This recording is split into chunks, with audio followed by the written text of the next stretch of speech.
Graphing an ellipse is a lot like graphing a circle with two different radius.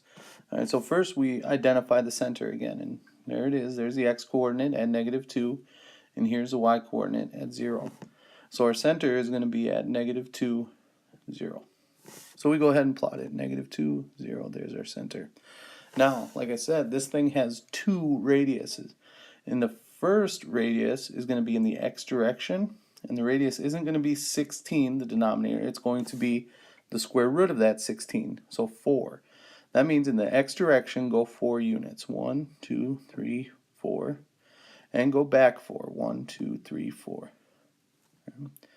Now, in the y direction, we look at that denominator again, and the denominator is what? 9. So we're going to go to the square root of that, 3 units in the y direction.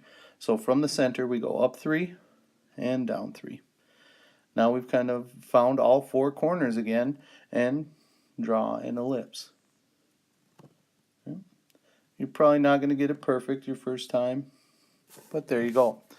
Now this problem has the added difficulty of finding the focus. So the first thing we have to do is look at c squared, and we know that c squared for an ellipse is a squared minus b squared.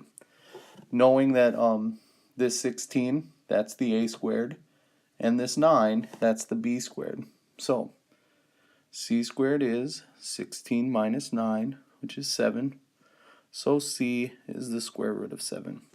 That means the distance from the center to each focus is going to be square root of 7. And it's going to be along the major axis.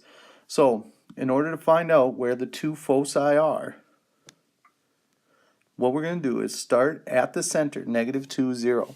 I'm going to add and subtract that square root of 7 to the x-coordinate. So we'll start at -2, and I'm going to add and subtract the square root of 7, and then leave the y-coordinate the same. And that's where the two foci are going to be. And square root of 7 is just 2 point something, so that means our foci are going to be like right here and right over here. Okay.